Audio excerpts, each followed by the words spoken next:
Welcome to episode 294, El Grande Americano of the Dumb Marks podcast. Best wrestling podcast in all the land. Three-man booth. Gentlemen, how are you doing? We are officially 2 wins away in the NBA Finals from there being a statue housing of Danhausen outside of Madison Square housing, Madison Garden Square housing. He is they. I mean, you want to talk about a lifetime free pass to do anything you want in New York? The Knicks have won, what is it, 8 straight road wins. They've won 10 or 12 in a row. And they're 2 wins away from the NBA Finals, first time since, the 70s. My man is going to be goated in New York for the rest of his life. And Stephen A. Smith is going to have to kick up a lot of cash housing for this run the Knicks have been on. Three things I'm tired of hearing this week. Danhausen, Knicks, Stephen A. Smith. I am so tired of hearing about all three things. Yeah, it's tremendous. I love every bit of it. I mean, from coming out of a crate, being the second worst reveal in all of pro wrestling history, maybe it's definitely top 3 worst reveals, right? You got the Gobbledygooker, you got the Shockmaster, and then Danhausen's debut. Those are your top 3. You can put them in whatever order you want. But he literally flipped that script in 2 days, and he has been on a heater of all heaters ever since then. It is absolutely phenomenal. Like, they need to do dissertations and studies about this. Like 30 for 30. Yeah, like it is unreal. Like, just give me a whole season of Unreal on Danhausen's run since his debut. You got the Rally Monkey, and you got Danhausen. Yeah, I mean, he is folklore like the Terrible Towel in Pittsburgh. It's crazy in 6 months. It ain't creative work in that work. That's somebody else doing that. But seriously, like we talk about, and we'll get into star ratings and everything else from this week that was, and all that, and memorable moments and everything else. And with, like, this man has been true to himself as a character for years. Mm-hmm. Putting in the time, putting in the effort, building up an audience from indies to Comic-Cons to some of the biggest pops whenever he debuted in AEW. Then they don't utilize him at all. Contract runs out, and he's been nothing but cash, money, as Top Dollar likes to say, ever since coming into the WWE. But he's a household name, though. He's 1,000% a household name now. He has transcended sports. He transcended wrestling. So he has more time. He has more airtime on ESPN than some of the anchors that have been with that company for 20 years. He has a reoccurring spot on First Take. I mean, he's on NBA Live. It's a phenomenon that literally needs to be studied and documented and discussed and broken down. So it just goes to show you, have all the 5-star matches you want. But at the end of the day, character and audience connection is what matters. Yes. Inside and outside of pro wrestling. Oh. And we'll see that with El Grande Americano, which we'll get into, I'm sure. Yes, we will. So let's get into it for this week. So we have our intro topic, which is going to be the 5.75 star match of El Grande Americano versus El Grande Americano Original. Then we got our bushes and our Mount Rushmores this week, and our game of What If. So is this a unanimous Mount Rushmore? That's why I said you had to pick another Mount Rushmore, because this is going to be intro topic. Like, this is unanimous across the board, right? Like, I know we may say other things, but looking at it objectively, this was hands down Mount Rushmore of the week, right? Yeah. Yes. And you could argue that even the whole show, Noches de los Grandes, was a Mount Rushmore, because Phoenix and Laredo Kid had an amazing match. War Raiders with Psycho Clown Gano was a tremendous tag team match. Like watching that match go makes me go, oh yeah, that's what the War Raiders were. Yes. They were arguably the best tag team in the world. And you had promotion after promotion fighting to get their services. Like Undertaker takes them down to Mexico, books them, and it's like, yeah, that's exactly who they were. And what happens? They show up on SmackDown last night with the AAA tag team titles. Like, it's amazing how quickly you can be reminded of how good people are. And then the capper of it all was just the Grande versus Mask versus Mask. Like, I literally thought, I didn't think Chaz Gable was going to make it into the arena. They had him walking through the crowds outside. And you talk about living the gimmick. My man is giving middle fingers. He's in people's faces. And it is still real down there in Mexico. Yes, it is. If you thought kayfabe was completely dead, watch that show. And it'll prove to you that kayfabe is still alive. It was refreshing to see how real and how invested everybody was. They took to the streets afterwards and went to the monument to Monterrey to celebrate El Grande Americano.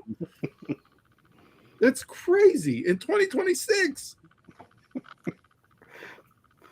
Yeah, the everything from you said, Steve, when they was walking in to their entrances with the mariachi bands, both getting serenaded, especially Kaiser, just getting a whole song before the match even started. And immediately we got the tribalism coming out. Oh, Meltzer was like, "Oh, you should have watched Mystico's entrance from CMLL with whatever the singer's name is singing his song." And Mystico's the biggest star in Mexico. It's like, bro, enjoy it for what it is. You gave them 5.75 stars, and then what'd you do? You turned around on Dynamite and you gave Ospreay and Mark Davis the same star rating. Why? Because you couldn't let WWE outshine. And so you decided to throw 5.75 stars on one of the most overbooked, convoluted matches I've ever seen in my entire life. Made WrestleMania 40 look like two people were actually involved and not the amount of run-ins we had there. And you had to do it just because. To try to take some of the shine off. Let it be what it is. Like that night is exactly why I've been a pro wrestling fan for 30 plus years. Almost 40 years of my life. Not gonna lie, she had a little tear. Just one. Oh, the emotional investment was crazy. Yes, the connection was there. It was like, this is why I love wrestling. Between the connection between Kaiser, the fans, and everything that played out, I was just sitting there just like in awe. Yeah, it was like a little kid. I was like a little kid again. Like watching it. Smile on my face, everything was like, this is what I miss. This is what I miss. Everything. The wrestling club put out their reaction to the kids watching the match, and like when El Grande Americano won, like the eruption in the classroom from the kids, and I was like, that's exactly how I was on Saturday night watching that. I was a kid, just fully invested, ups, downs, highs, lows, kickouts, move, like everything had me. The brawl with the Los Hermanos Creed brothers and Royo and Bravo, like all that, they didn't miss a single thing. Shout out to Pete Dunne for producing that match and putting it together. He produced and he did a lot of producing work for this feud, and it's just like, bro, I cannot say one negative thing about anything. And see, what makes it even more special in my eyes, right? Not only did they go out and deliver the feud of the year, all 9 yards, right? Gable's getting major heat beginning before the match, everything. walking in, like you said, Donald. During the match, he goes out and attacks a blind comedian. And they're like ready to tear him apart. He attacks a kid walking up the steps to get into the ring before the match. Like, they are ready to riot. And a la Rocky IV, he gives this emotional speech afterwards, after revealing who he is, what he does, has his family in the ring, everything else. And that crowd embraced him like the Russians did Rocky in the height of the Cold War. To where he shows up on SmackDown last night, and Italy is cheering him like he's the biggest babyface in the company. He might be. Like, yeah, It was perfect because they touched on everything and didn't overdo it. They touched That's a on good way every to- single pinpoint in the feud and didn't overdo it. Let yeah, stuff even breathe. down And then to got it out. Kaiser's girlfriend coming down with a ticket. with ticket. And Gable's like, I had you fired. And she's like, I got a got a ticket. You And then know, JBL with the commentary moment of the night says, what's she doing here? Last I heard, she was in an elevator in Florida getting into fights. Like, my only thought The commentary was great on they everything. could have took Ray off. so it's hard. Like, they're doing it on a delay. Mm-hmm. They're not there in the arena live. For this particular show, they weren't there in the arena live. Like, because Graves was over in Italy. Yeah. For like, so like you're doing it. So there's a little bit of a delay. Ray's trying to chime in and give, break down the Spanish version to English. Yeah. So it does start off a little bit, but at the same time, that wasn't anything that took away from the moments during that match or any of the other matches. It's just, I get his role, but it's like, I guess it's kind of say like a sign language interpreter. yeah, You give the sign language, but you still give emotion with it. It's like Right. Ray is he's out there talking. You're not getting the emotion from him. That's the only thing that took away from me. yeah. But I mean, he is like, it was a double turn. It was an establishment of a new white meat babyface. JBL said on, I don't know if it was on Busted Open.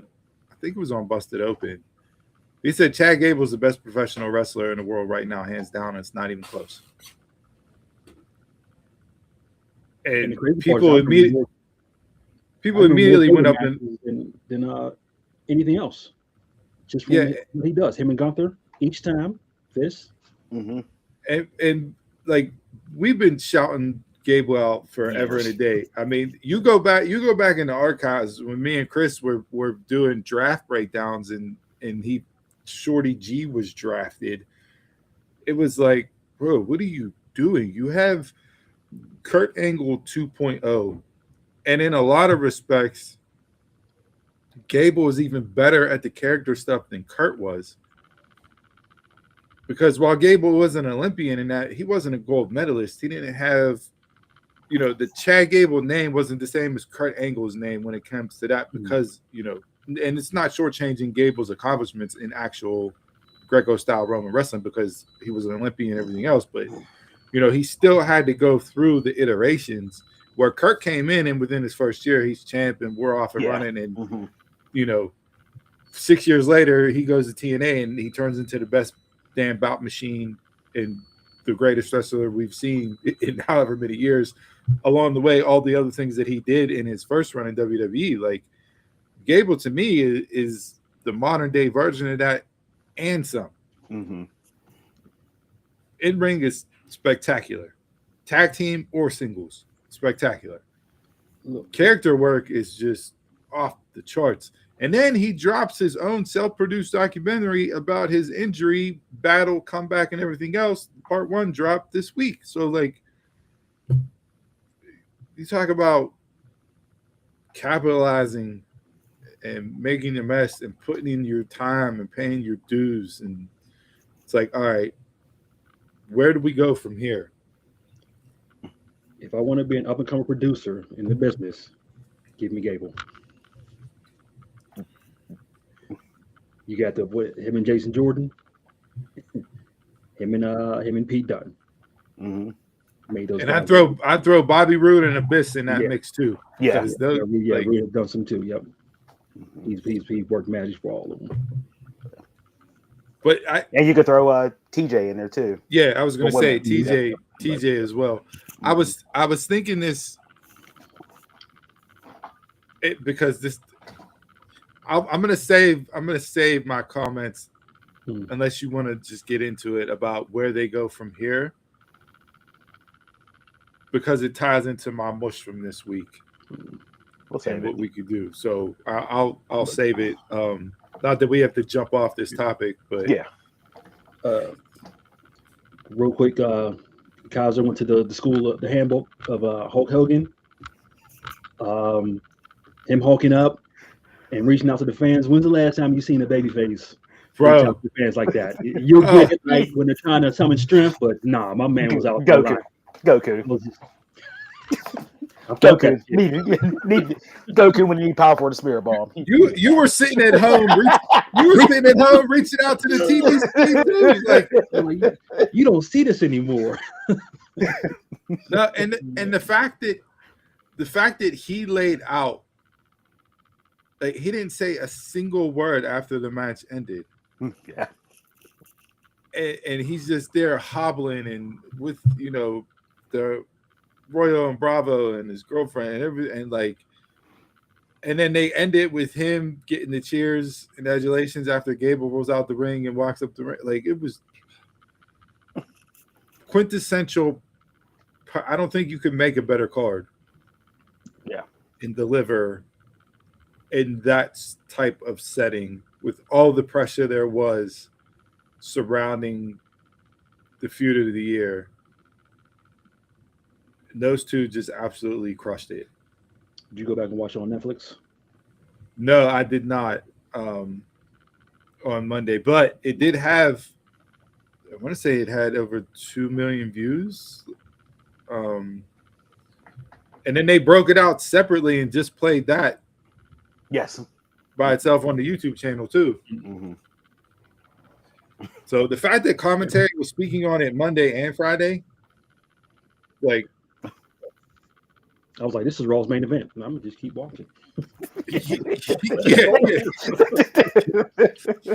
yeah, Jacob. All right, you put your one up. Cool. Give me El Grande Americano versus El Grande Americano OG. Like, I want to see it again. Like, because I was behind. I was like, hold on, still in progress. We're still in progress. What's going on? Oh, they added the match to Raw. Yeah, one big screen. I'm like, okay. Yeah, it's phenomenal. Absolutely phenomenal.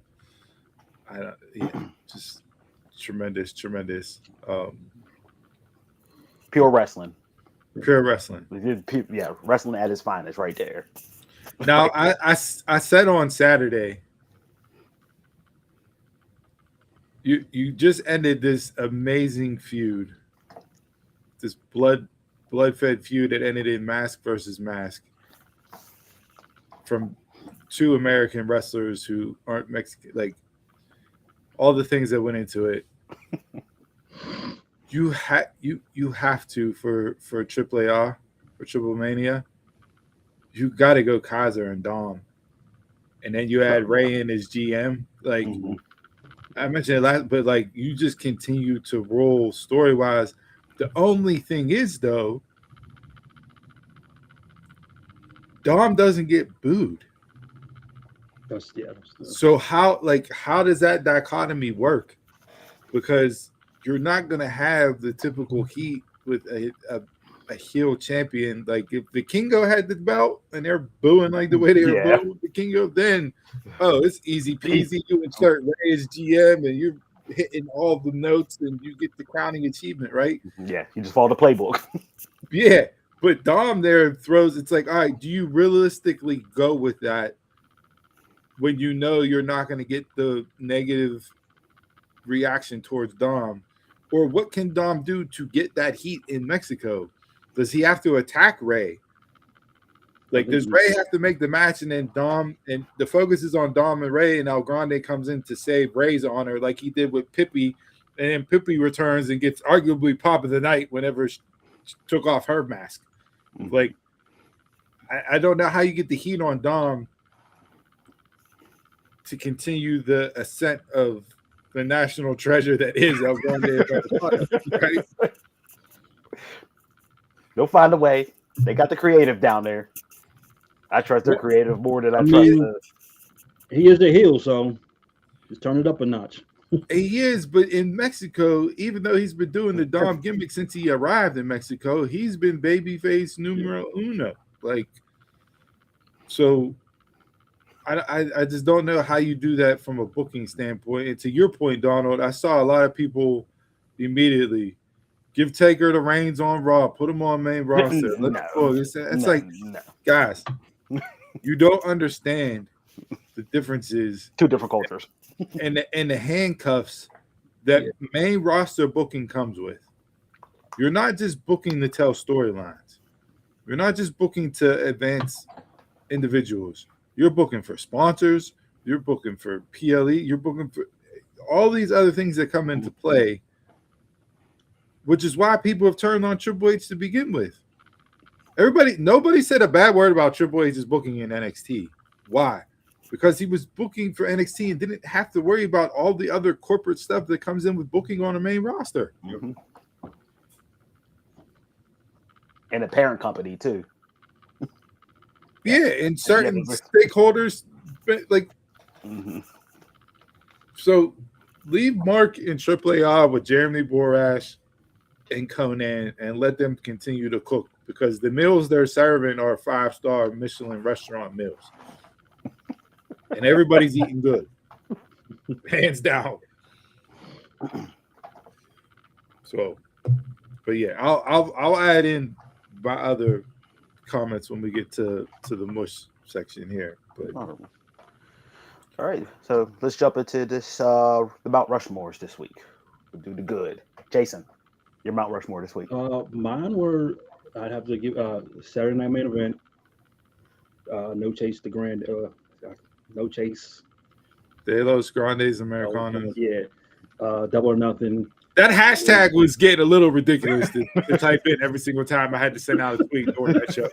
I just throw that out there. That was the only negative, was typing out that long ass hashtag during that show.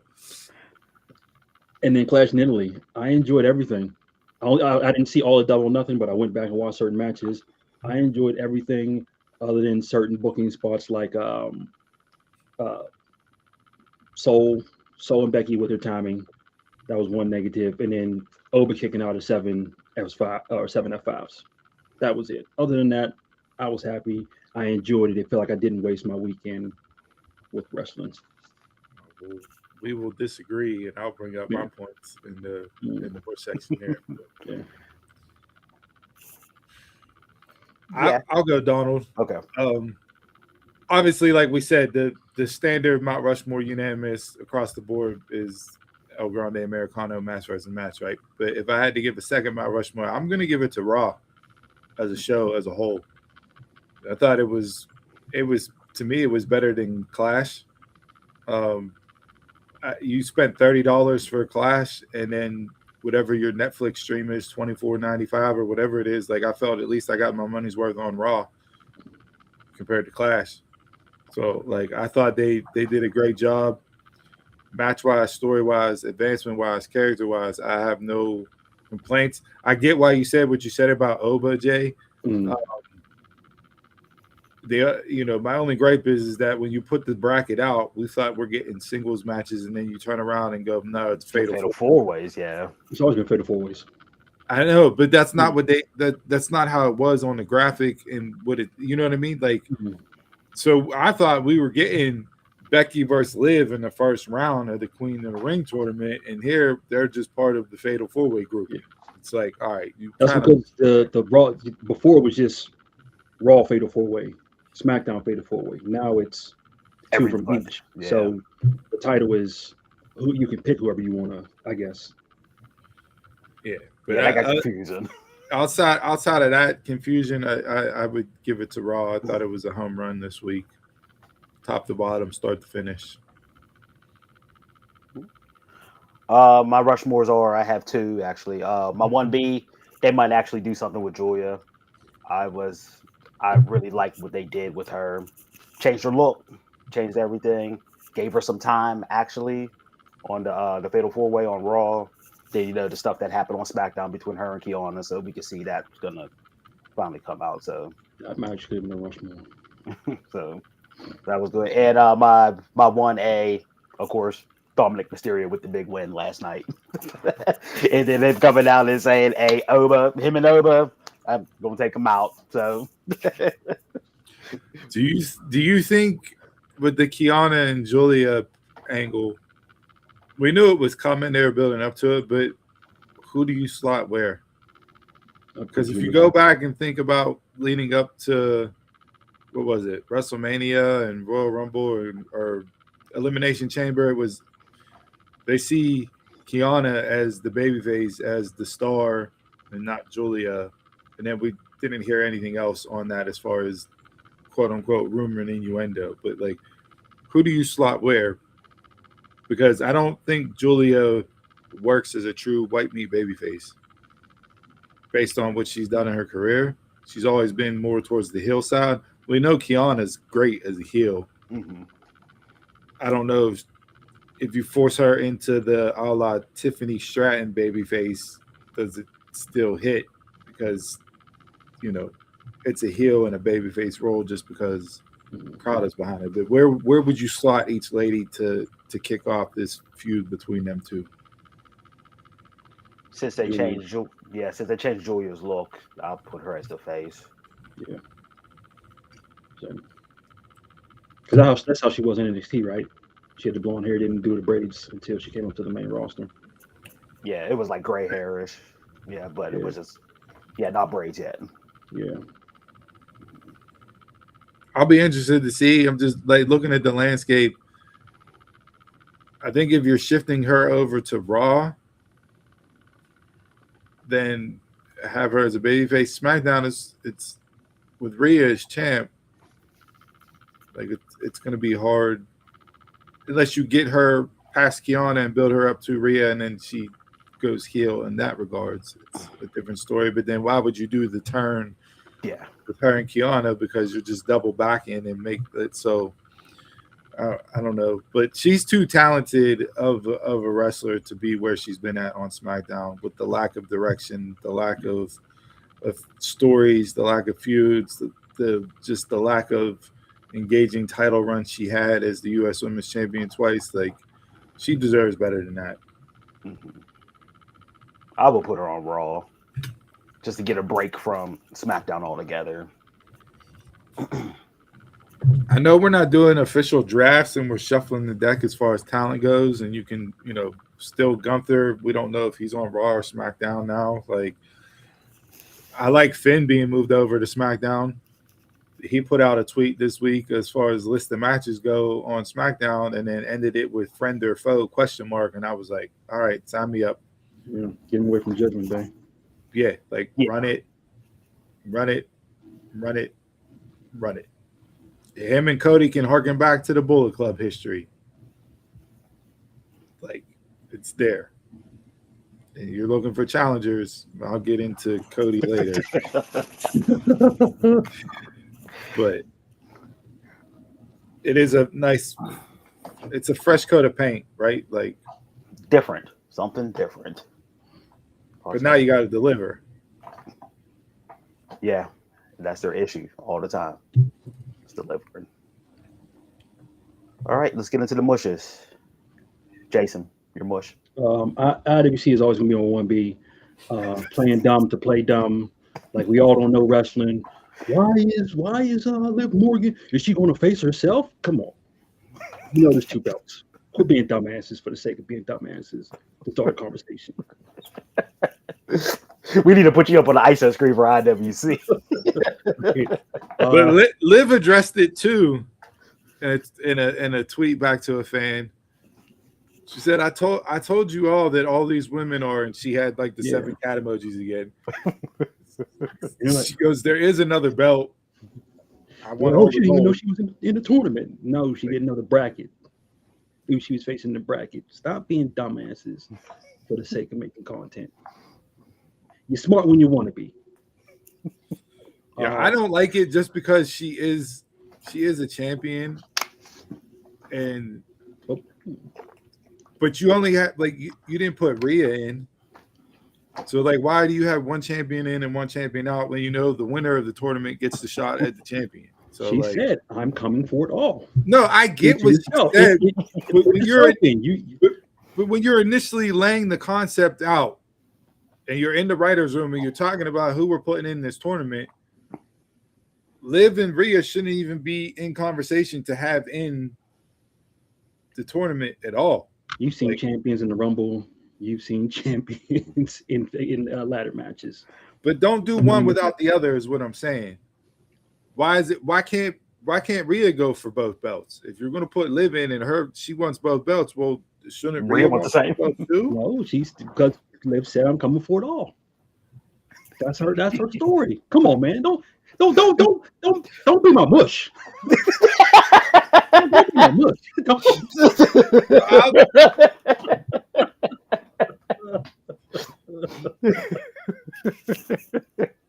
Sounds like you're trying to spice up Brussels sprouts right now. It's not working. Like,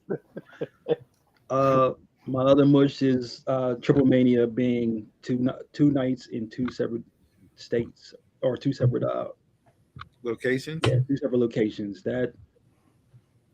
So here's what I heard about that when reading and looking at different areas around the internet. They're looking to get a TV deal for AAA. And the reason why they selected to do that was to have investors there in Vegas to see the product, to get a feel for it up close and personal. To me, that's not the way that you hook investors, because you're taking it out of what makes it special. It's hard. That's being in Mexico. Yeah.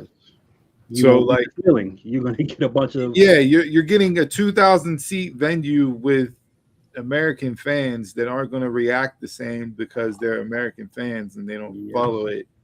So yeah, cool. You want to get them on TV, you want to get a TV deal, you want to add another, revenue stream into the pocket. I get all that, but at the same time, just have it 2 nights in Mexico City and let them rock out if you're going to do it. Yes. Like, so it's called somebody's getting paid extra. That's what it is. There's a kickback somewhere. And my main mush, Raw was great.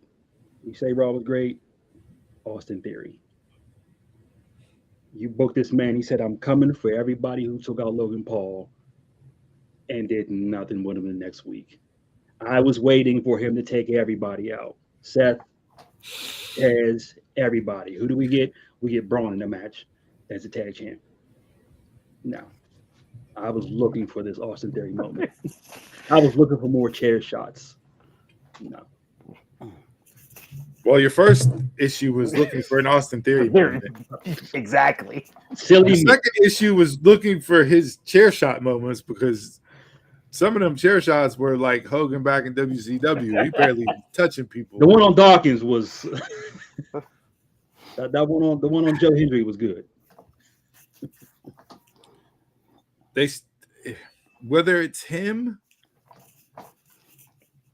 whether it's creative or a combination of the both, for all the buildup and excitement was whenever he took off the black hood and revealed himself, it hasn't continued. No. It wasn't even excitement when it happened. This Heyman experiment, for as much as Heyman loves him, and Heyman talked about Austin Theory for years prior to him even coming into the Judgment or the division, right? Like, to me, this is like Curtis Axel with Paul Heyman. Like, the Heyman magic don't work on everybody. Yep. So I think if this doesn't work for Theory, like it's over. You can't get it. If you can't get it with Heyman, you just ain't going to get it. I still don't even know what the original storyline was. Shit didn't change so much. It's because of all the injuries and everything else. You really don't. You're not going to be able to ever get what they had originally set out. So, yeah. I'll go with my mush next. My mush is MJF spitting on Rouge. It's a tiresome and it's a nasty ass thing gimmick that people do. And when you saw the loogie in his hair, I turned it off. It's like I am so tired of just like seeing that. And I'm surprised the company even let him do it because you know how nasty spit is. Mm. It's like it transfers of bacteria and all that stuff. Like, come on now, like cut that out. Mm. Like that was just gross. Like who was just lingering there, like in his hair while he's wrestling the whole time. But MJF does it. I mean, that's a part of his gimmick, his tiresome ass gimmick. If I'm a wrestler, that's the spot I'm not taking. Yes, that's not. Yeah, somebody You know, spit on that me. I'm actually beating your ass. You're like there is no work on that. It's a straight shoot. Yeah, that Like- that don't work for me, brother. I'm invoking the Hogan clause immediately. Yeah. It's just like, come on now. The Yeah, last, so I didn't even watch Dynamite since that was the first match. As soon as he spit on him, I was like, I'm done. I can't watch this anymore. yeah, the last real life fight I ever got into was because somebody spit in my face, and it was on site after that. So, yeah, no, not playing with that. You know, about crazy wrestling, you know, related and all that stuff, but it's just stop doing it. Yeah. My mush could have went to the Jet. Okay. Now the Jet of the Don Callis family. For a new member? Like Yes. play. Yes. Take out one answer than others. Yeah. Like what? Like. And you just teased last week Kyle Fletcher and him backstage, and Kyle wanting to come after the title, the TNT Championship again, but yet you roll him into the Don Callis family because you think that's going to continue to get him booed just because nobody likes Don Callis. So Tell me you know nothing about booking without telling me you know nothing about booking. So we're going to go Okada Takeshi angle again in the same group. I guess.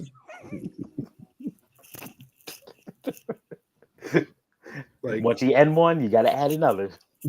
yeah, so the It's Jet NWO for life. again, a microphone is trash. Like it's just, I see a broke down mashup, poor man's Gatorade version of Mellow and Trick. I said it last week. I'm gonna say it again. You keep referring yourself to the Jet in the third person. It's not gonna work. It's not, the Jet this, the Jet that. Stop it. It's not even a heel name. That's No, stop. It's not. You say the Jet, and I'm thinking of Benny the Jet Rodriguez from Sandlot. Like, stop it. But my mush this week goes to Clash and the safe booking of Clash and running the same finishes on Clash and just getting status quo from Clash. Like there is nothing that makes me want to spend my money and tune into PLEs anymore. It's not worth it. You get de facto nothingness. You run the under the boot under the rope angle with Gunther. You did the same finish in another match on the same card. Like, what are we doing? What are we doing? ring awareness versus heel tactics. So I do. Nice try, but no, I'm not buying it. Not buying it. I feel like Paul Heyman does it every match. So it's just status quo after status quo after status quo. You gave me a title change with Soul and Becky. Why? Because Soul's 0-2, and this is your way to protect her by beating Becky. It doesn't do it. It's the Lyra Valkyria story all over again. Yeah. Like, it's just uninspiring, and it's nothing newsworthy came out of that PLE. in that regards, which leads me to circle back to our intro topic. Chad Gable, and this is going to be interesting when we get to American audiences next week. You have the tremendous turn in Mexico with the speech after he takes off the mask, the Rocky IV moment, the Russian crowd chanting Gable, Gable, Gable, the Mexican crowd chanting Gable, Gable, Gable, right? Beautiful. Shows up on SmackDown last night. Biggest pop of the night. Love him. Looking at Sami Zayn face to face. Goes up and apologizes to Phoenix. It says how he understands what it means now, and it wasn't a silly gimmick, and understands the tradition and what the mask means and everything else. And Phoenix gives him the I forgive you, but you've also wronged a lot of people. And the crowd is still chanting Gable, Gable, Gable. If we get into the United States markets and he's getting the same fan reaction, buy-in, and groundswell that he's gotten in these two international audiences over the last week, you have the right settings for another Yes Movement, Kofi Mania, finish the story guy in Chad Gable. For what belt? The world title. The belt. The belt. The belt. The belt. Everything Steve's name was for the belt. The belt. Yeah. You have. I'm telling you, if you get that, you have that.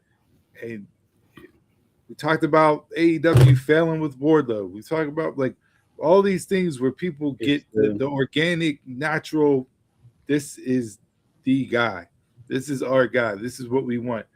We just got done talking about Gable and everything that he does, and he's Kurt Angle 2.0 and then some, and how great he is in ring, delivers match-wise, character-wise, talking on the microphone, everything that you want in a champion. You get that groundswell behind him, just like Kofi, just like Daniel Bryan and everything else. Get out of your guarantee. This is what nothingness looks like. No. You have all the wrong people holding belts. No, you don't. If you No, have you a, don't. if You got to have heal Cody Rhodes. If you got to right now heal holding Cody. the belt. If you got to heal Cody. He's not a heel though. He cut the big. You still buying in? You're still buying in. He gave off the heel promo of the night last night on SmackDown. I don't know what he was talking about, pigs and bacon and slim to the slut. I don't know. That promo made no sense in Italy. Like if you were going to talk about pasta and sauce versus gravy, and you're the gravy and I'm salt, and like whatever. Happened at the wrong time. Everybody's holding the wrong belts. You're not going to run them against Trick. You're not going to run them against Penta. You're not going to run them against Roman, and you're not going to run them against Cody. You have all faces. Yeah, everybody's a face. Roman's not a face. Yeah, Now, Roman. if Gunther won, you can build from here, but you're not going to turn Cody heel and then have Chad go. That's too long of a storyline. Been heel. Cody's been heel. The man Say it with me. Cody Rhodes is a heel. Say it with me. Cody Rhodes is a heel. The man is still putting butts in seats, and he's getting the loudest pops on SmackDown every week. So Cody didn't get the loudest pops last night. Who got the loudest pop? Gable. No. Or Danhausen. No. Oh, I didn't see Danhausen, but no. No. And were they out there in the ring? Were they out there in the no, they all played backstage segments. Where's Cody? QB1. Your chants for Gable were so loud during a backstage segment that you heard them clear as day coming through on the TV screen. You can hear me talk if I was out there. Come on. Let's not come on. Let's be real wrestling people right now. I am being a real wrestling person right now. You need to get out of the status quo funk that is. Let's just keep things on the bloodline and Cody Rhodes that you've been running for the last 7 years. But what I'm saying is, if you want him to go against Cody, you have to turn Cody heel. full legit heel, where the fans are against him to get Chad Gable an even bigger reaction. It's not going to happen. That's too much time. Can't you just run the Brett versus Shawn angle of it? Can't you run the Brett versus Shawn angle of it going into the Iron Man match where both men are faces? You're not going to get the double turn automatically. No, you didn't get the double turn at Mania after the Iron Man match. No, they were both still faces. Chad Gable's still a heel. Technically, still a heel. He still has Los Hermanos with him. They're the Creed brothers. The Creeds. So you have to do the double turn, and there's not enough time to this to happen at SummerSlam. I'm not saying SummerSlam, but what I'm saying is that you need to. But yeah, you're not saying SummerSlam, but then you have the belt on Cody for another long extended period of time, and that's what you're saying you don't want. But we're gonna have 2 more PLEs until you get the belt off of him, and then you're gonna bitch about PLE was not even worth watching because they did the status quo stay the same. I'm not bitching. I'm not complaining. What I'm saying is that where do you go with Chad Gable after the moments that were this week? In a 7-day span, where do you go? Looking at what you have, you can have that same groundswell type moments that you had with Kofi Mania, with the Yes Movement, and everything else.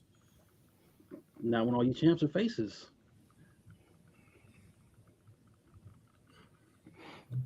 Trick ain't in face. No, Trick ain't face.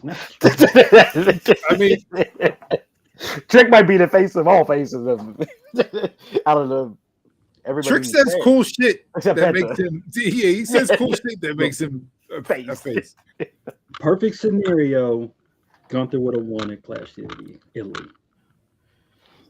That would have been the perfect scenario. Because they have history with each other and stuff. But yes. I don't see what they're going to do with Chad Gable. Sorry. He's going to deliver but I don't see what they're going to do storyline wise with him.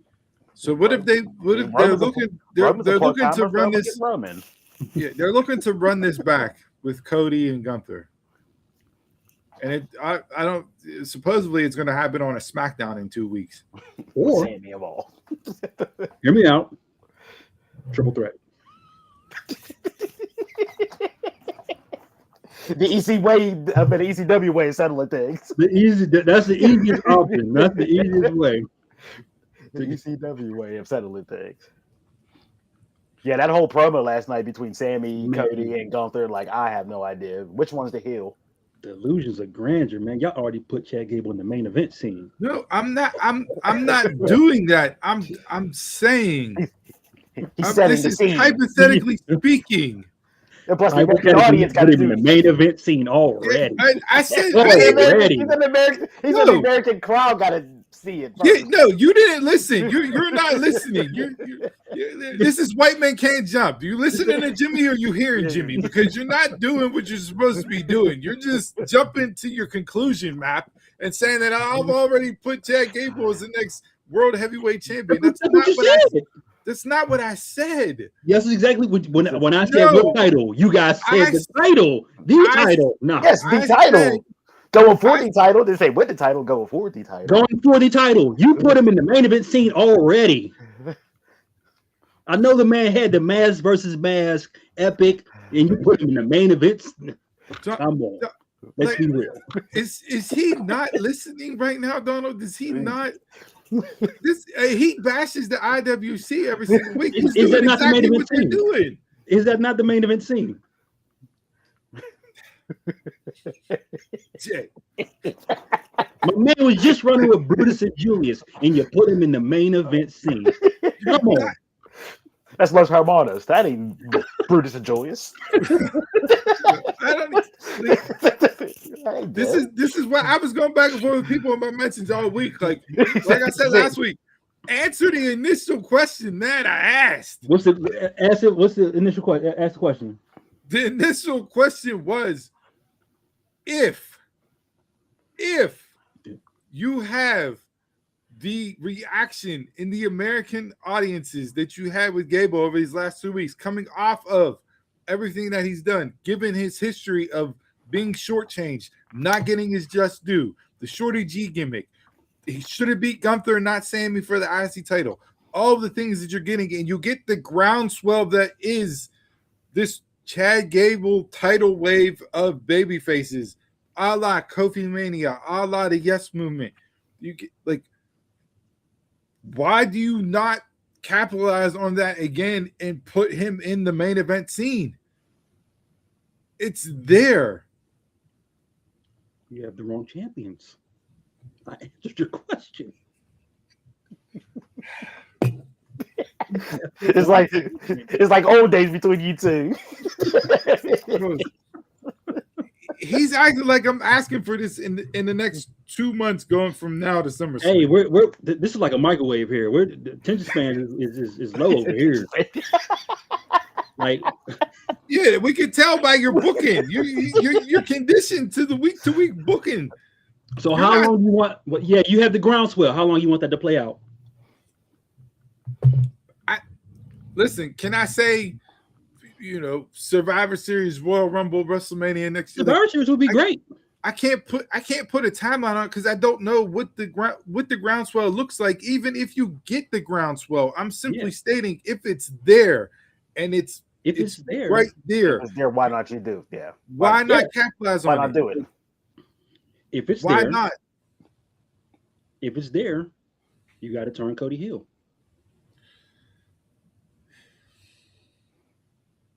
And then you got to run that out to Survivor Series, which means Cody will be champion for 4 or 5 more PLEs.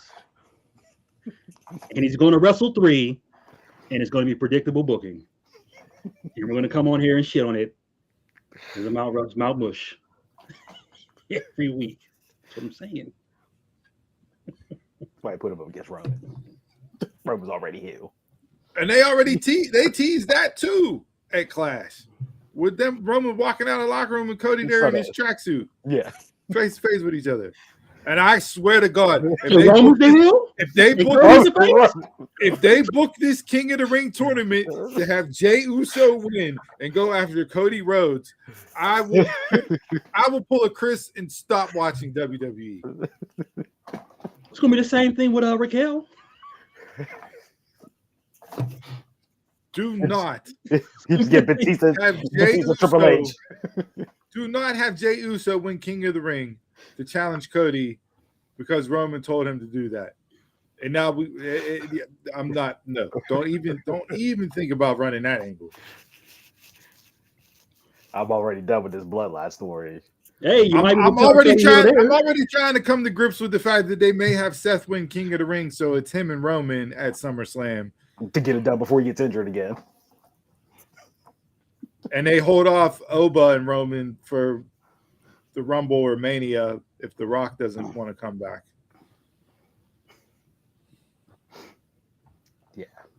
Yeah, Roman's full heel. Full heel. When he's looking at the MFT, he's like, hey, they asses is next. So Cody's the face. Roman's full blown heel.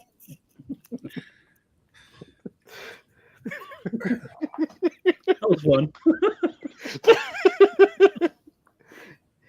Yeah. But Anybody? Like you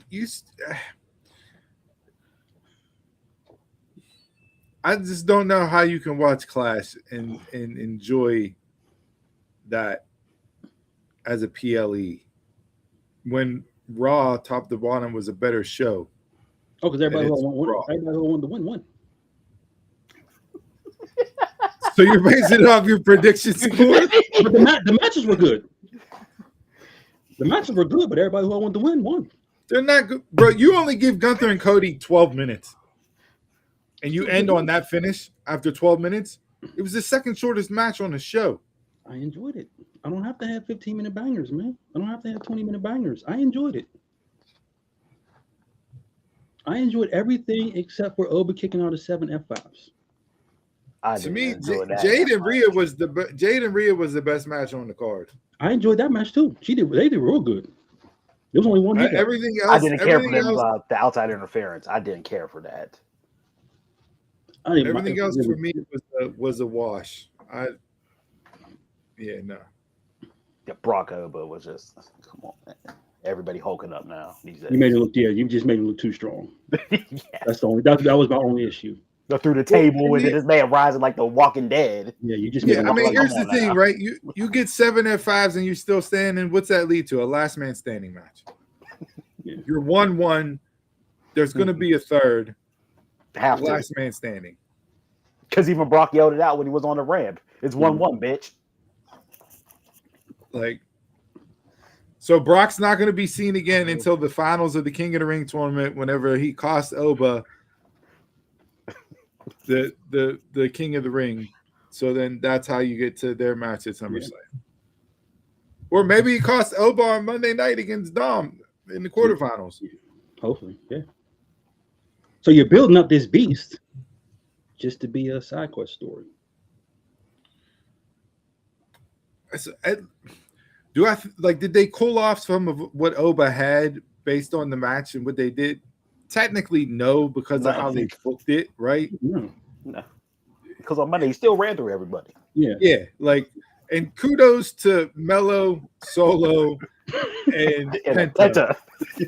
Because they made Oba just like your IC champ is out there looking like a scrub, which is don't get me started on that type of booking, but like they put the shine right back on Oba based on what he did Monday night. I get it. But at the same time, like you have talents now that are capitalizing on audience reaction that we haven't had in WWE on the main roster in years. Very long time. Even before Breaker got hurt, you had the reaction with Braun going into stuff with Seth and everything else. Like, and then you had him lose the Punk, and now it's like, all right, like for what? Because you didn't want to crown him, you didn't want to put it on the young guy. You thought Punk and Roman was a better draw at Mania, and Punk and Roman delivered at Mania, one of the few matches that did. But at the same time, like you're not capitalizing on younger talent to supplant this age of the roster that is on its way out because they're all 40 and above. Like these guys are starting to think of other things outside of wrestling that they want to do. Don't miss your moments. AEW has suffered because they missed their moments with certain people. You're missing moments with people that are there. You gave Trick the U.S. title. Great. Nice stepping stone. But where you go from there? So I'm just saying, don't miss the moment just because you're looking at it like, oh, it's Chad Gable and he's been here forever. It's like, no, like you guys have been disrespecting Chad Gable since you called him up to the main roster. And if Hunter and Sean are rebooking their careers, which they tend to do, why not have Gable run the Daniel Bryan storyline of being a B+ player? You know, long enough, yeah. It's there. 10 years pass. You can run it. That's all I'm saying. I'm not saying you got to crown him and give him the title just because he had this great match versus match moment. It's looking at the audiences and where they're at with him, given everything that comes with his backstory, to where it's you have the potential to get those moments. And as we see, we don't get those moments that often. How many years was between the Yes Movement and Kofi Mania? And Kofi Mania came out of a Mustafa Ali injury. Yeah. To turn in a performance in Elimination Chamber that led the build to Mania and the title win.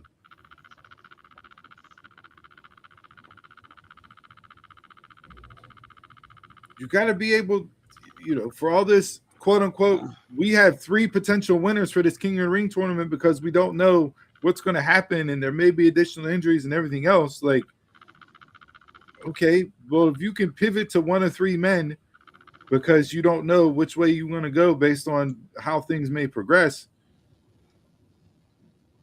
why can't you change your booking to capitalize on something that is an organic groundswell that your fans are going to clamor and call for? If they go that way, like I said, I don't know that that's going to be the case. I mean, But don't let Gable get this tidal wave of momentum behind him like he had running up against Gunther, and then you cut it off and you eliminate it. And to Gable's credit, what did he do after that? He put on the mask, turned into El Grande, and now we're right back to having the same type of momentum behind him again. We're at the same door. That's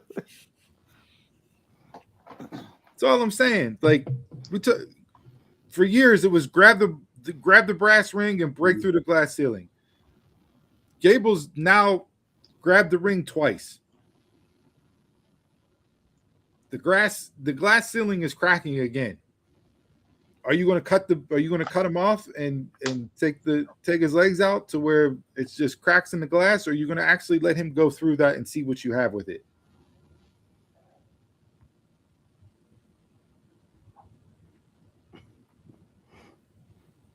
Then Vince used to say, like, I never listened to the crowd, but when I heard the crowd, I heard the crowd.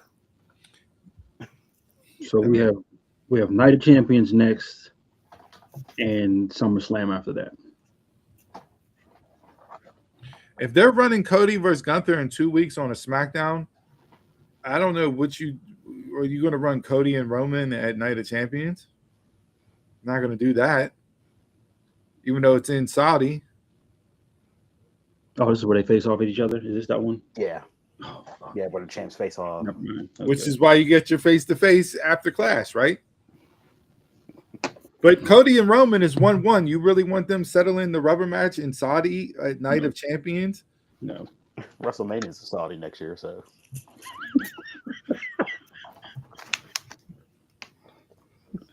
So Roman's pegged to face Oba and Seth. Now, in what order and what pay-per-views they do that prior to Mania, don't know.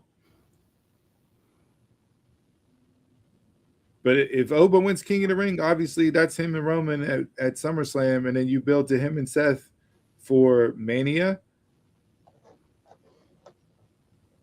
If The Rock doesn't want to come back, which I still think they're holding hopes out that The Rock's going to want to come back, Yes. and that's what they use to sell out Saudi. What TKO uses. We don't need that long. We don't know what TKO wants yet. After Rumble, it could be something completely different. Hey, you know, that Jelly Roll guy's pretty good. This Stephen A. Smith guy's pretty good.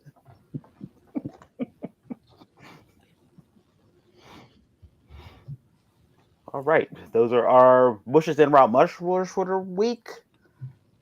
Hit the show up and tell us your Mush and Mount Rushmore for the week. All right, let's get into the game.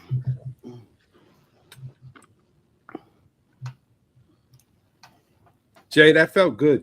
We've been vibing too long. We've been vibing way too long together.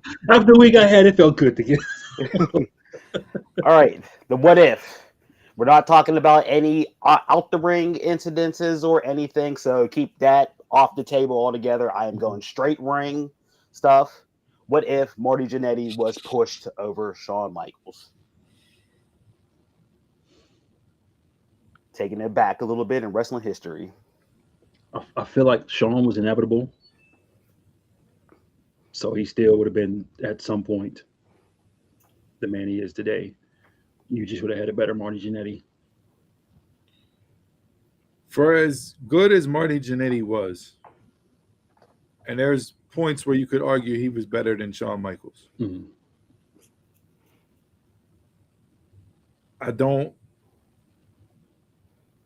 And I'm trying to look at this without the bias of everything that transpired, right? Because of Shawn Michaels being arguably a top 4 Mount Rushmore of all time. I don't think Marty had the range character-wise to go the path that Shawn took. In ring, bell to bell, Mhm. Marty absolutely hangs there with Sean. Yeah. But the other piece of it, Marty never quite got. And we've seen plenty of guys throughout wrestling history that are good to great in ring, but never have the other pieces fall into place Mm-hmm. that makes them are what they are, right? Like there was this. This is interesting as you brought this up, Donald, because I forget what I was listening to, um, but they said Terry Taylor allegedly was rumored to. It was, hey, you want to be Mr. Perfect or do you want to be the Red Rooster? And they gave him the Red Rooster. Now Terry Taylor was as good in ring as Kurt Hennig was, Mm-hmm. bell to bell, and he doesn't get credit enough for his in ring work. Mhm. But when you look at the gimmick, I don't think Terry Taylor could have pulled off Mr. Perfect. For as No. great as he was in ring, there's just Mhm. something that was not there personality wise, character trait wise, Character-wise. whatever the case may be. Mm-hmm. Smugness. It just, yeah, like a look, the hair, whatever the case may be, right? And Terry Taylor is a great wrestler. Um, so it's just there's certain things that have to fall into place across the board. It's not just if we swap these two, Yeah. would it be as successful? Mm-hmm. And I I don't think Marty could have pulled it off. Yeah. That's where I was think- leaning to also. Marty and Sean in ring, I put them neck and neck with each other. Mhm. Possibly even Marty could have been just a tad bit better than Sean, since he was a little bit older than him. But when it came to character, doing promos and stuff, like when I went back and watched some of Marty's, stuff, Marty's promos weren't good. They were not good at all. It was literally looked like he was cue card reading Mhm. compared to other ones that feel it. Yeah. Mm. If he had to push, he would have got pushed a little bit. But like you said, Jason, Sean would have overcame Yeah. and eventually overtook Marty. I think Vince would have saw his flaws in his promo work because you can go back and look at it. They were bad. They were very, very bad. Come Attitude Era, he'd been gone. Yeah. He could have survived probably in those early Raw days. Mm-hmm. But once But it yeah, came to Attitude Era, yeah, yeah, come when, Attitude Era, when, yeah. when you needed to talk, Yeah. Mm-hmm. Well, I mean, and it's not just Marty and Sean, and what if this person or that person, like you can look there's very few people that have just gotten over Mhm. to a large scale with just their wrestling ability. And like one that pops into my head right away, who I absolutely love watching and was arguably one of my favorite wrestlers, top 3 or 4 during the Attitude Era, was like Dean Malenko. Yes. Mhm. Arguably in ring, bell to bell, not many could touch Dean Malenko.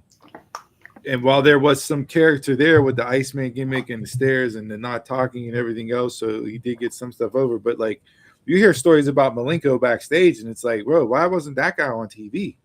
Mhm. Because he had all the character and personality and everything else behind the curtain, but with the red light on in the curtain, it was a different presentation. He just didn't transcend and cross over. So like, there's very few that get over just on the ring work alone. Like you have to have all the boxes. And then Some guys take longer to develop into that, and we've seen that with like Eddie Guerrero. Vince saw it late, and it's like, okay, a lot of people saw it earlier than that, but there was something about Eddie even during WCW days where it's like, this guy's different. Something. Yeah, like there's you can look at certain guys and know if you give the right opportunity, the right push, and everything else, like there's going to be that tipping point that makes them into a superstar household name, blah, blah, blah, blah. Marty, for me, never had that looking at him. And I know I bring up gear a lot. He never changed the gear. Kept the rocker stuff. He was still coming out as a rocker, never evolved. Yeah. If he'd at least changed something like that up, he could have maybe caught on to something. Never changed the gear. That's true because we talked about that with Roman. Well, at least I know talked about it. Take off the fucking vest. You are still in the Shield. Change your music. Yeah. You are still in the Shield. Then what happened? You finally shedded that stuff. And when you look at tag teams that split and go on for singles runs, I'm trying hard to think. Like, it's rare that a true tag team who splits, you get successful single stars out of both men. Yeah. I can't, like, the Hart Foundation, you had Brett and Anvil. Well, Brett, obviously, right? Mm-hmm. And Anvil was successful, but, wasn't that type of guy, right? British Bulldogs, that they don't get a fair shake just because Dynamite with his back injury and everything else, like it kind of shortchanged what he could do. I think he was the better of the two between him and Davey. Harlem Heat. Harlem Heat, Booker and Stevie Ray. Booker. The Steiners, Scott and Rick. Mm-hmm. Scott, like Doom with Ron Simmons. So I mean, you go back through and look, and it's rare that you get successful from both guys. I'm really trying hard to think.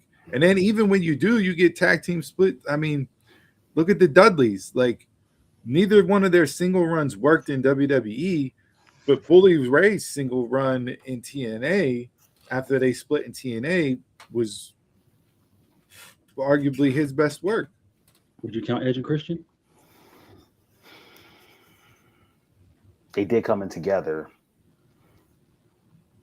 But were they really a tag team right off the bat?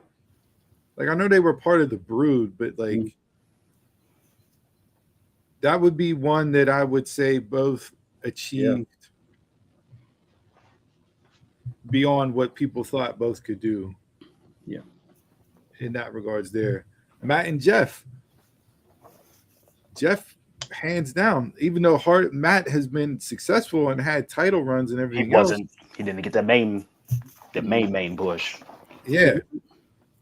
I'd give Matt I give Matt more credit as far as like putting him in with Edge and Christian, like both guys being successful, because hell, it's 30 years later and he's still doing it. Like he had better looks than like Marty, to talk about Anvil and all that, like more success than and talked about changing up the gimmick and reinventing himself. You had the version 1 broken Matt, like he's done constant reinvention throughout his career. So the Hardys and Edge and Christian are two ones where you could look at and go, okay, yes, they both were successful. Mm-hmm. But other than that, it's really hard to find true tag teams that split and you have that type of success from both people.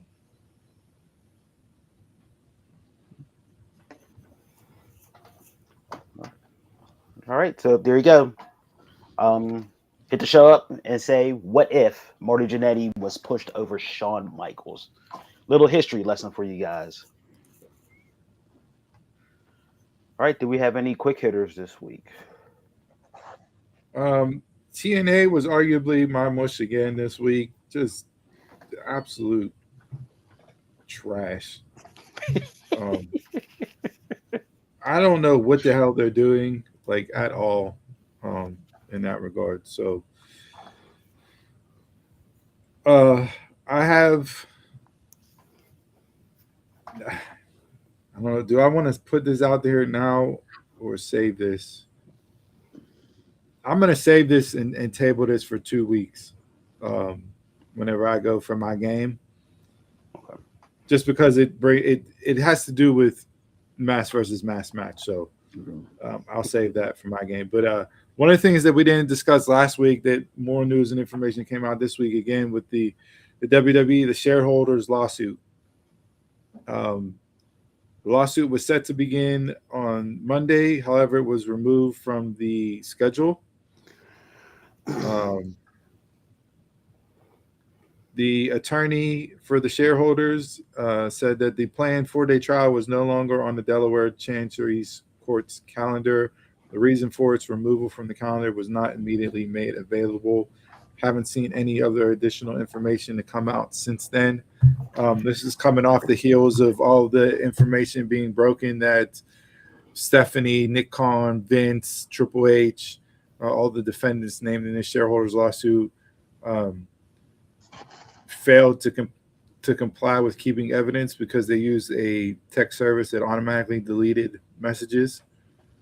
So there was that broke. Like, there's a lot of murky stuff going on with this lawsuit and things to be. The fact that it was pulled off the calendar and not a reason wasn't given as to why is interesting. We know why. Yeah. And then just two other quick hitters for me. Well,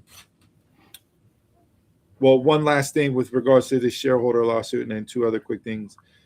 The monetary damages the plaintiffs are seeking in the shareholder lawsuit range between $466 million and $957 million, plus interest accrued since the merger closed nearly 3 years ago.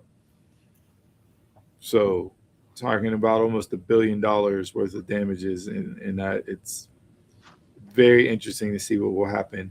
And then two other quick hitters for me. One, New Japan announced a partnership with Japanese Pod 101, which will teach fans Japanese through wrestling. So it's a collaborative project with Japan 101. They're using the New Japan library to teach Japanese Japanese, the language, through people watching wrestling, which I think is a very cool and interesting thing to do in that regard. So I can actually understand Morrow. He calls out Kabushi.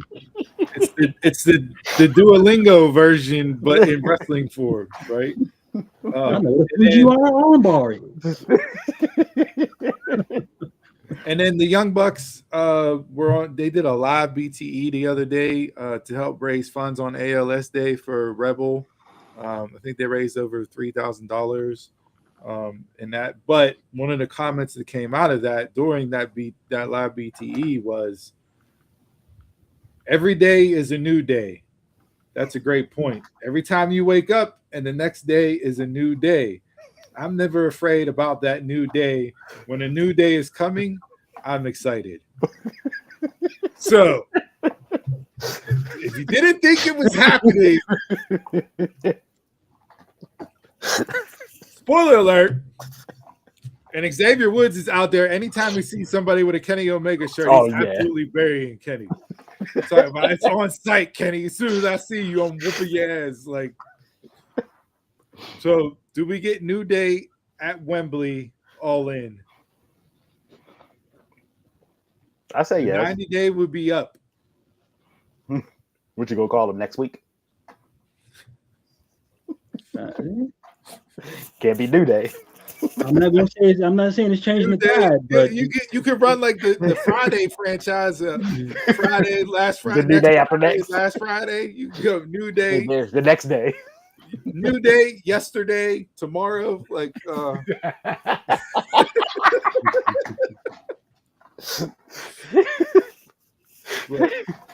I'm not Today, tomorrow, forever.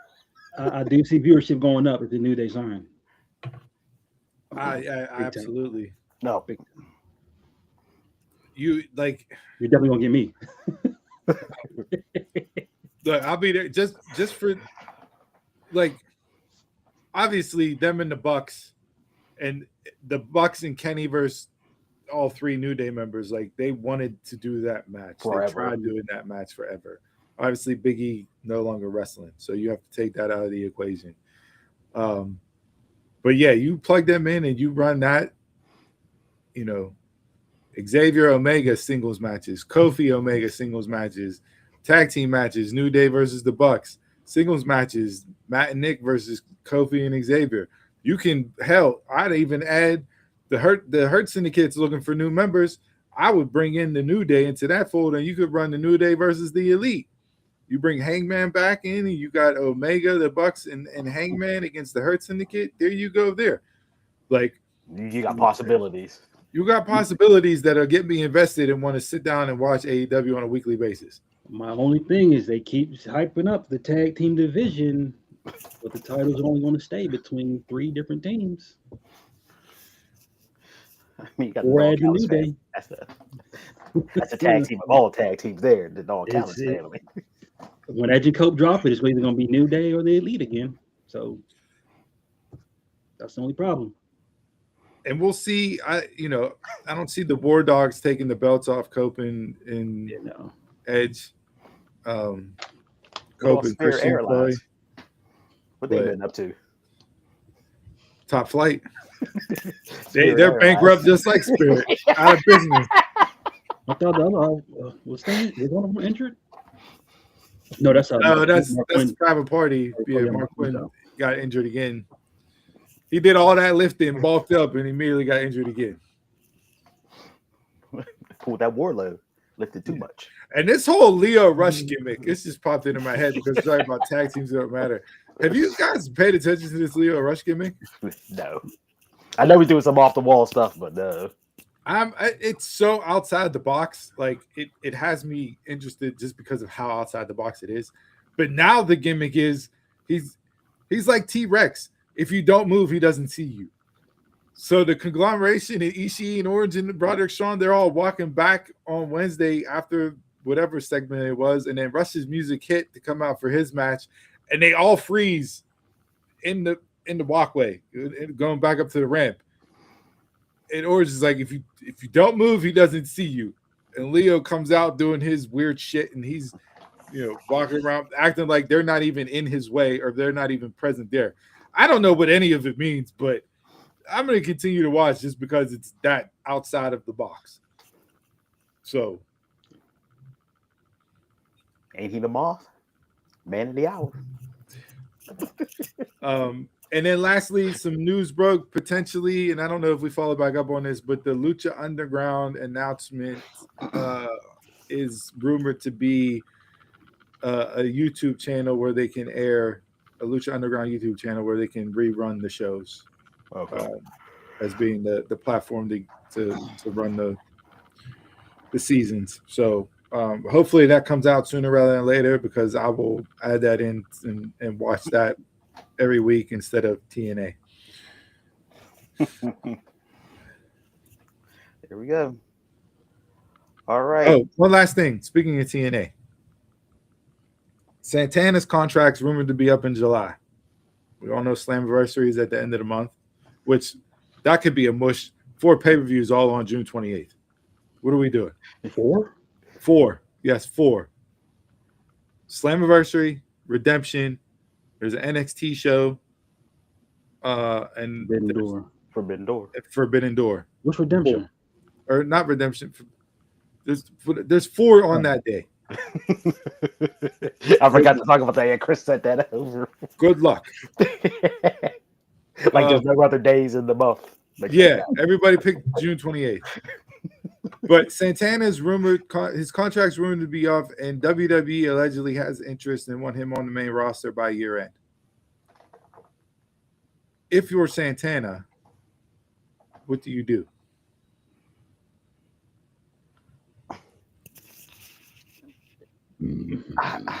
I re-signed with TNA. Yeah. I don't know if he had He left AEW because he bet on himself and he wasn't wrestling and wasn't being used and thought that he could achieve more, and he's gone back to TNA and has been Mr. TNA and heavyweight champion. Whole 9 yards. It's the fact that you said main roster. If he goes to the main roster, he'll be a part of the MFT. They went from Samoan to Latin. A little bit of everything. Hey, why not? He'll be part of the MFTs. If it was the NXT, didn't it graduate up to the main roster? Yeah, but you're not going to get that immediate initial reaction. I'm getting tired of seeing that. The main TNA roster. to NXT, TNA to NXT. I'm tired of seeing that. It's like another stepping stone. It's like you either got it or you don't got it. That's all I had. Nothing else. All right. Even Slater up too. Yeah, I'm not sure when though. Okay. All right. Now, if you said him, the main roster. Well, he's been on the main roster. Yeah. Yeah, he already has done it. Yeah. All right. Thank you for listening and watching episode 294, El Grande Americano of the Dumb Marks See. Podcast. See. Tune- Jason, that's yes, like the yes movement. We'll see Friday. Tune into us every Saturday live at 11 a.m. Visit all of our socials at Dumb Marks Pod. Visit the webpage, dumbmarkspod.com. Get yourself a Surfshark VPN, Pro Wrestling Tees, and WWE link. And also like, listen, and give us a subscribe on Spotify. And with the quote of the week, I bring it from the man, Primetime Deion Sanders. If you look good, you feel good. If you feel good, you play good. And if you play good, they pay good. So until then, see you next week. And as always, Konnichiwa, Sai Kamatani, and Kairi Sane.